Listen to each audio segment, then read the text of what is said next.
Hey, pro-life giants, Kristan Hawkins. Welcome to this new How to Win This Week episode on the Explicitly Pro-Life podcast.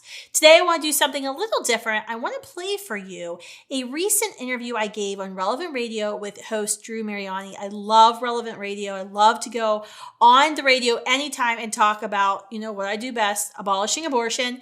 But Drew had me on to discuss the importance of educating our peers about what's at stake in November when it comes to pro-life versus pro-abortion politicians. I think it's really important for us to remember two things. First, we've got to hold self-proclaimed pro-life politicians to their commitments. Demand that they do not bow to the pressure of ignorant campaign advisors, pollsters, and the abortion lobby. Make sure they continue to hold strong to their pro-life positions. I know, shocking, sometimes Democrats and Republicans not doing something they promised to do. Trust me, it happens all the time. The second thing I want to really hopefully impress upon you in this interview is we have to be out there exposing the extreme pro-abortion position for what it really is. A radical push for abortion in all 9 months with our taxpayer funding. Yes, we see a lot of ads on TV and we're seeing ads on our phones right now. Yes, we can, get involved in pro-life campaigns. You can sign up to volunteer at studentsforlifeaction.org/volunteer.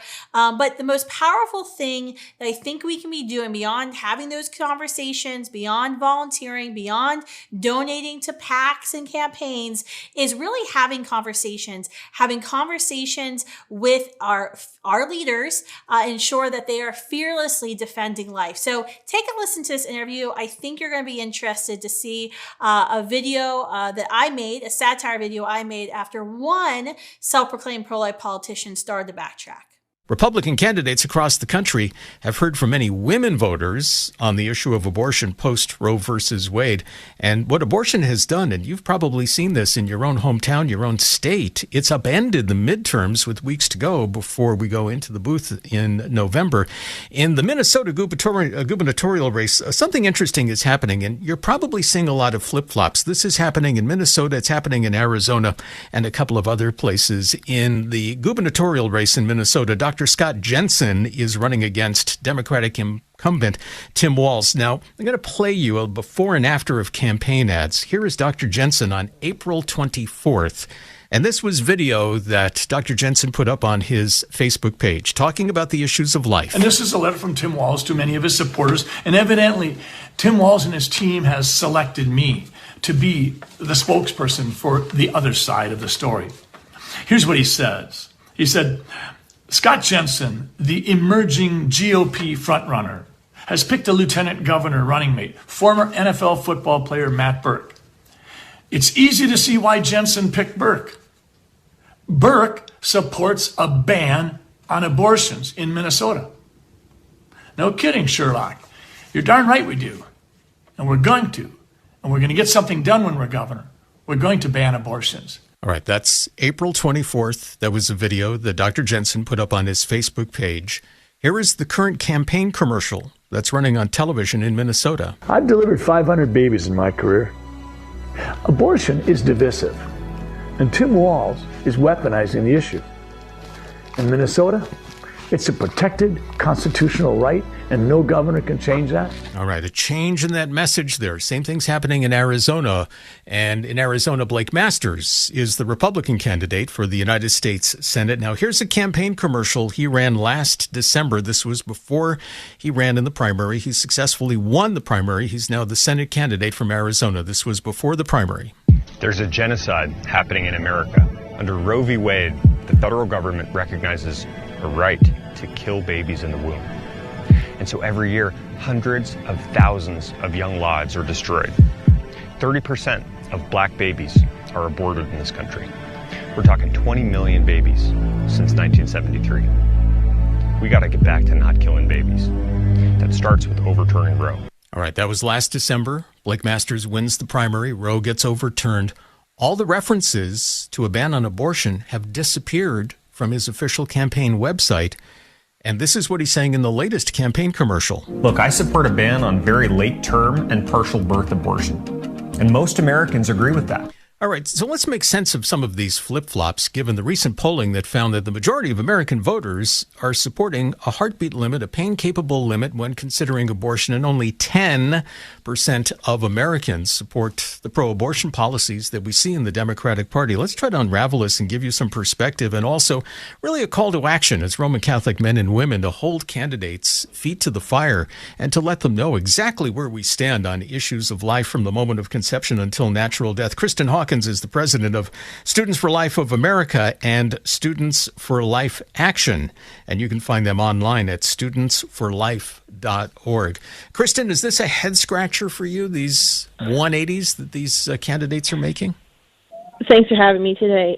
Sadly, no. We knew that if Roe versus Wade was going to be reversed this June with the Dobbs decision, and it was, thank heavens, that there was going to be a lot of pressure, an immense amount of pressure put on political candidates to walk back their pro-life beliefs. And there will be a lot of folks who, have served in legislatures, who have served publicly for years, who have said that they were pro-life, but nothing could be done because of Roe, because of these 7 men in the Supreme Court in 1973, who now will have the opportunity to do something.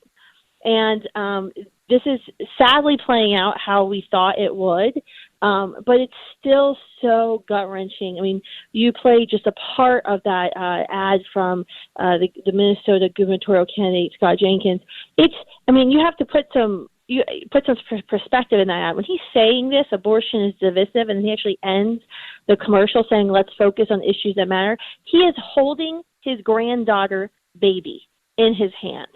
And that to me is just absolutely unacceptable. It is widely known that, if a pro-life governor would win in Minnesota, which is our hope and our prayer, the governor can't instantly come in and sign an abortion prevention measure. It has to be passed by the people in the legislature, and then the governor can choose whether to sign or veto it. That is common sense, but it is tone deaf to be holding a child in your hands, a baby who was months ago in their mother's womb, and to say let's not focus on issues that matter. That's why I filmed a satirical take on that ad holding my puppy, my 5-month-old puppy in my arms. And I, did this everything he said, except I replaced abortion with killing puppies, just to make the point that no one would ever accept this, only when it comes to abortion. And I think that's really the question in charge for us as Catholics. These campaigns need to hear from us. These, once proudly pro-life politicians and political leaders need to know we expect them to uphold these campaign promises they made and not to cave into the high-paid consultants, not to cave into the pro-abortion narrative and the media and what they're trying to do. Because what they're trying to do is run away from their beliefs. When you run away from your beliefs, especially these gentlemen who have said so publicly before that they support nationwide prevention measures on abortion, it's not like the other side isn't going to chase you at that point. You can't run away from a bully. You've got to stop. You have to turn around, tell your bully how you see this issue, and demand your bully tell you how they see this issue. Because I'll tell you what, when we run away, we're not making the political left, the pro-abortion left, actually have to say what it is they believe, which, as you pointed out, Drew, is vastly out of touch with the majority of Americans. The official DNC platform, the platform that Tim Walz has, the platform that Senator Kelly in Arizona has, is the exact same as the one in D.C., which abortion is abortion in all 9 months for any reason and with taxpayer funding. 10% of Americans agree with that platform. That's what we should be talking about. And this really is our opportunity, Kristan Hawkins from Students for Life online at studentsforlife.org, because, and I'm not over-dramatizing this, we're going to stand in front of God one day, and he's going to say, what did you do to stand up for life in the 2022 election when these candidates flip-flopped? This is really our opportunity with Roe versus Wade being overturned to, as a very large voice, look at the numbers of Roman Catholics here in the United States, a very large voice to make sure that we are heard and they understand where we come from in terms of life and the mistake that they have made in doing these flip-flops. Exactly. And look, I was in Washington just D.C. just a week ago, and I have to tell you the truth, it is a sad, sad place. I cannot wait to get back on the plane and get the heck out of there at the end of the day. Because what reality is every national publication, mainstream outlet, is in producing pieces saying how the pro-life movement has lost momentum since Roe versus Wade has been reversed. And the goal of all of those pieces has been to scare our candidates. That's exactly, and these types of ads show that that's working. But we're not losing. We just had our 15th state, West Virginia, over the weekend, sign Students for Life Action's Life at Conception Inspired Law into effect. We now have 15 states where abortion is almost completely illegal in every circumstance. We have dozens of Planned Parenthoods has shut down, numerous states that now do not even have a single abortion facility inside of them. The abortion industry is on the run. We are 3 months out from when the Dobbs decision came down.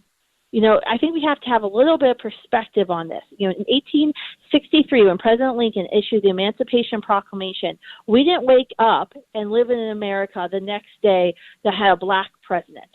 That took 100+ years. And when we're talking about deep societal change, this is going to take time. We actually, you know, at Students for Life, we're trying to have 1 million conversations, and we will have 1 million conversations with Gen Z this year about abortion, because this is a first in a lifetime opportunity to talk to young people like me who've never lived in America without abortion. And there's a lot of misnomers out there, and there's a lot of misinformation that's being spread specifically on TikTok, on Instagram, on Twitter these days. And we have to be bold and go out to talk to these young people, this generation, about what abortion really is.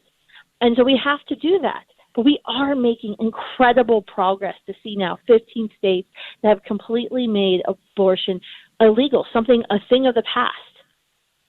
And that's going to be confused a bit. Senator Lindsey Graham, who is obviously a very powerful voice in the Republican Party, kind of walking back exactly where the Republicans are. And, of course, what was it, last week or the week before, introducing that 15-week abortion bill, which would further complicate things for the states and those 15 states that have banned abortion completely. But, Kristan, as we talk about this issue, if we widen out the shot here, obviously, politicians, both sides of the aisle, or if you're an independent, wherever you fall on the political spectrum, you get elected, you want to stay in power. And that's what the elephant in the room is here.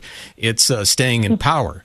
And that's what they want to do in the United States with a changing demographic. And with Students for Life, you're seeing that. You're right on the front lines, because we're really at this watershed moment where the demographics of voting in the United States are going to change. And we pray that with the numbers that we see of young people standing up for life, they're not going to tolerate any of this flip-flopping, or they're not going to tolerate a 15-week ban on abortion. They want it eliminated completely. Yeah. The 15-week ban was an interesting idea, and I think the concept behind this idea of introducing a national ban was really to rally, pro-life politicians across the country on something that's so simple, and that more than 70% of Americans, Democrat, Republican, accept. I've been told the way the bill was written would mean it would not strip other states that have gone further to save more lives. It would not strip away those laws, which is a good thing.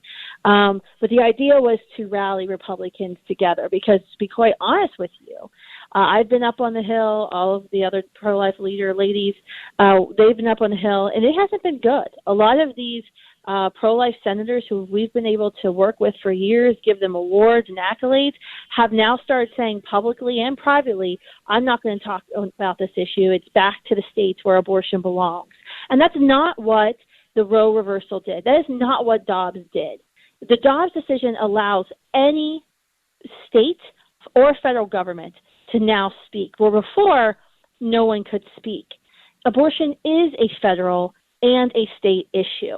And that's really what we're going to have to get across.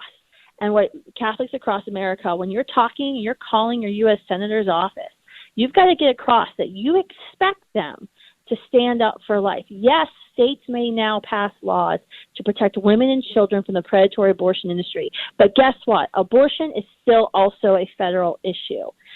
anytime an issue of this consequence, this grave consequence, has played out in American history, it's never ended well when we've said it's simply a states' rights issue when we get to determine who's the person with rights.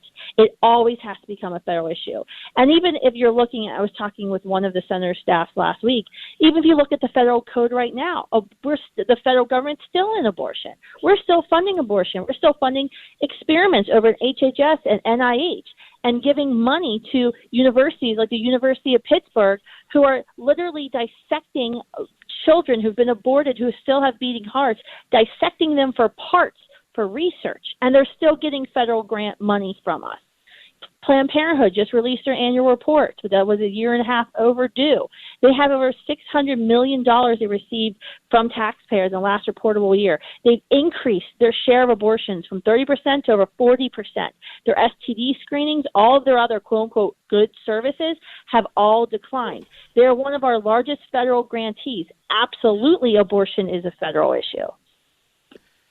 We see the turnout in midterm elections notoriously low. Of course, we saw that in the primaries in most states over the summer. This is a real call to action. This is not a sit on the sidelines, because if Democrats win, we understand that the pro-abortion policy is going to get only stronger here in the United States. But for that person who may be on the fence, or maybe a Republican who doesn't agree with the flip-flopping that they've seen with some of these candidates, two of whom that we spotlighted here, Kristan Hawkins from Students for Life of America. What is your advice to that person when they go into the voting booth if they're considering staying home? Because that's as dangerous. I would never, ever consider staying home this election. The stakes are, quite frankly, too high. Right. Democrats have pledged, if they retain hold control of the U.S. Senate and the U.S. House, they will pass the Women's Health Empowerment Act. We call it the Women's Health Engagement Act. This bill will make abortion legal in all 9 months for any reason and paid for with taxpayer funds. And their intention is to strip every state from any abortion protection regulation or measure they've ever put in place. That you have to, and this is Kristan Hawkins as a person, as a Catholic speaking to you all now. You have to vote for the party that is not going to do that. Even if you're disappointed and backpedaling or flip-flopping, you pray, you meet with that candidate, you tell them how disappointed you are, but do not let the Democratic Party control the U.S. House and the U.S. Senate come January. Kamala Harris, our vice president, has already publicly said she can't wait to cast the deciding vote to end the Senate filibuster, meaning they wouldn't need 60 votes to codify what they are calling codify Roe and go further than Roe versus Wade. This is a make or break moment out there, which is why it's so disappointing when these candidates flip flop, because being bold on the campaign trail is easy compared to what they're going to have to do once they're up on Capitol Hill. Now we're talking about being bold as Catholics. And Kristan Hawkins, you have the last and very powerful word on this issue. Kristan Hawkins, the president of Students for Life of America, online at studentsforlife.org. Kristan, thanks. God bless. Thank you so much. God bless.